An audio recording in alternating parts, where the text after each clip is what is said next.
आज हम आरओ में बुक आरओ कक्षा 11 के लिए हिंदी की नई जो बुक आई है उसका अध्ययन शुरू प्रारंभ करते हैं। और उसमें भी सबसे पहले जो कहानीकार है मुंशी प्रेमचंद, उसके बारे में पढ़ रहे हैं। और इन्होंने लिखा है पाठ में अपने नमक का दरोगा, उसको पढ़ेंगे। लेकिन उससे पहले प्रेमचंद का जीवन, प्रेमचंद का साहित्य में स्थान आदि के बारे में बताएं, क्योंकि प्रेमचंद कहानीकार थे और कथा सम्राट कहलाते हैं। तो साहित्य का वह जादू की लकड़ी है जो पशुओं में, ईंट पत्थरों में, पेड़ पौधों में भी विश्व की आत्मा का दर्शन करा देती है। जीवन में साहित्य का स्थान, ये साहित्य के बारे में प्रेमचंद के अपने विचार हैं। प्रेमचंद का मूल नाम था धनपत राय। उनका जन्म सन 1880 लंबई गांव उत्तर प्रदेश में हुआ। प्रमुख रचनाएं सेवा सदन, प्रेमाश्रम, रंगभूमि, निर्मला, कायाकल्प, गबन, कर्मभूमि, गोदान, उपन्यास, ये सारे सारे उपन्यास हैं। सोजीवतन, मानसरोवर, आठखंड में गुप्तधन कहानी संग्रह, ये करबला संग्राम, प्रेम की देवी, ये नाटक हैं। कुछ विचार, विविध प्रसंग, ये निबंध संग्रह। मृत्यु सन 1936 में। प्रेमचंद हिंदी कथा साहित्य के शिखर पुरुष माने जाते हैं। कथा साहित्य के इस शिखर पुरुष का बचपन अभाव में बीता। स्कूली शिक्षा पूरी करने के बाद पारिवारिक समस्याओं के कारण जैसे तैसे बीए तक की पढ़ाई की। अंग्रेजी में एमए करना चाहते थे, लेकिन जीवन यापन के लिए नौकरी करनी पड़ी। सरकारी नौकरी मिली भी, लेकिन महात्मा गांधी के असहयोग आंदोलन में सक्रिय होने के कारण त्यागपत्र देना पड़ा। राष्ट्रीय आंदोलन से जुड़ने के बावजूद लेखन कार्य सुचारू रूप से चलता रहा। पत्नी शिवरानी देवी के साथ अंग्रेजों के खिलाफ आंदोलन में हिस्सा लेते रहे। उनके जीवन का राजनीतिक संघर्ष उनकी रचनाओं में सामाजिक संघर्ष बनकर सामने आया, जिसमें जीवन का यथार्थ और आदर्श दोनों था। अर्थात उनका जो संघर्ष था जीवन का, वह उनकी रचनाओं में प्रकट होता है।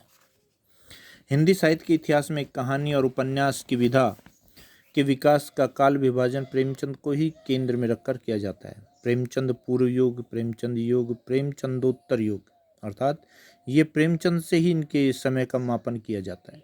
यह प्रेमचंद के निर्विवाद महत्व का एक स्पष्ट प्रमाण है। वस्तुतः प्रेमचंद ही पहले रचनाकार हैं जिन्होंने कहानी और उपन्यास की विधा को कल्पना और रोमानियत के धुंधलके से निकालकर यथार्थ की ठोस जमीन पर प्रतिष्ठित किया। यथार्थ की जमीन से जुड़कर कहानी, किस्सा गोई तक सीमित न रहकर पढ़ने लिखने की परंपरा से भी जुड़ी। इसमें उनकी हिंदुस्तानी, हिंदी उर्दू मिश्रित भाषा का विशेष योगदान रहा। उनके यहाँ हिंदुस्तानी भाषा अपने पूरे ठाट बाट और जातीय स्वरूप के साथ आई है। उनका आरंभिक कथा साहित्य कल्पना संयोग और रोमानियत के ताने बाने से बुना गया, लेकिन एक कथाकार के रूप में उन्होंने लगातार विकास किया और पंच परमेश्वर जैसी कहानी तथा सेवा सदन जैसे उपन्यास के साथ सामाजिक जीवन को कहानी का आधार बनाने वाले यथार्थवादी कला के अग्रदूत के रूप में सामने आए। अर्थात ये सामाजिक कहानियाँ शुरू कर दी, और वो भी वास्तविक, जो वास्तविक धरातल पर होती हैं, यथार्थवाद के भीतर होती हैं, उनको लिखना शुरू किया। यथार्थवाद के भीतर भी आदर्शोन्मुख यथार्थवाद से आलोचनात्मक यथार्थवाद तक की विकास यात्रा प्रेमचंद ने की। आदर्शोन्मुख यथार्थवाद स्वयं उन्हीं की गढ़ी हुई संज्ञा है। यह कहानी और उपन्यास के क्षेत्र में किए गए उनके ऐसे रचनात्मक प्रयासों पर लागू होती है जो कठु यथार्थवाद का चित्रण करते हुए भी समस्या और अंतर्विरोधों को अंततः एक आदर्शवादी और मनोवांछित समाधान तक पहुंचा देती है। सेवा सदन, प्रेमाश्रम आदि उपन्यास और पंच परमेश्वर, बड़े घर की बेटी, नमक का दरोगा आदि कहानियाँ ऐसी हैं। बाद की उनकी रचनाओं में यह आदर्शवादी प्रवृत्ति कम होती गई और धीरे धीरे वे ऐसी स्थिति तक पहुँचते हैं जहाँ कठोर वास्तविकता को प्रस्तुत करते हैं। प्रस्तुत करने में वे किसी तरह का समझौता नहीं करते। गोदान उपन्यास और पूस की रात, कफन आदि कहानियाँ इसके सुंदर उदाहरण हैं।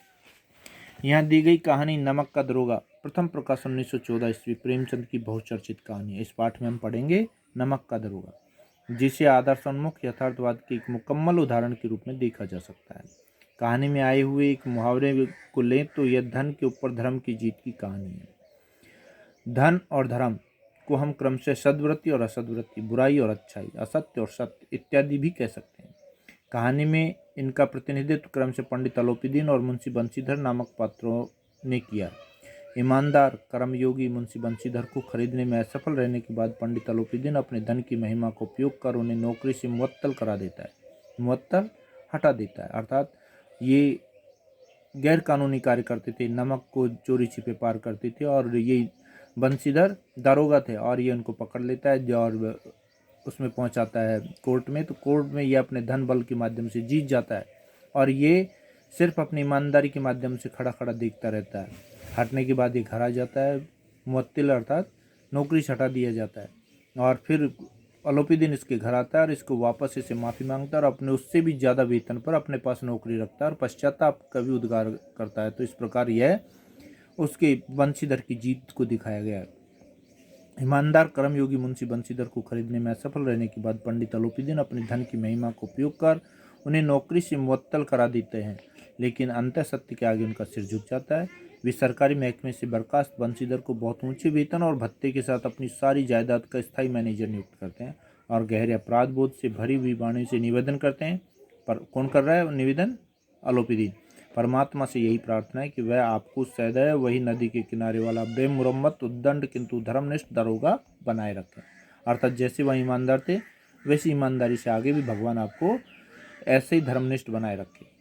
कहानी की अंतिम प्रसंग से पहले तक की समस्त घटनाएं प्रशासनिक और न्यायिक व्यवस्था में व्याप्त भ्रष्टाचार तथा उस भ्रष्टाचार की व्यापक सामाजिक स्वीकार्यता को अंततः साहसिक तरीके से हमारे सामने उजागर करती है।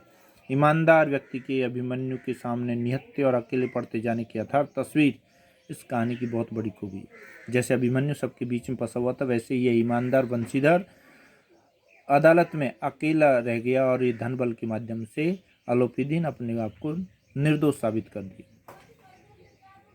अकेले पढ़ते जाने की यथार्थ तस्वीर इस कहानी की बहुत बड़ी खूबी है, किंतु प्रेमचंद इस संदेश पर कहानी को खत्म नहीं करना चाहते, क्योंकि उस दौर में भी मानते थे कि ऐसे यथार्थवाद हमको निराशावादी बना देता है।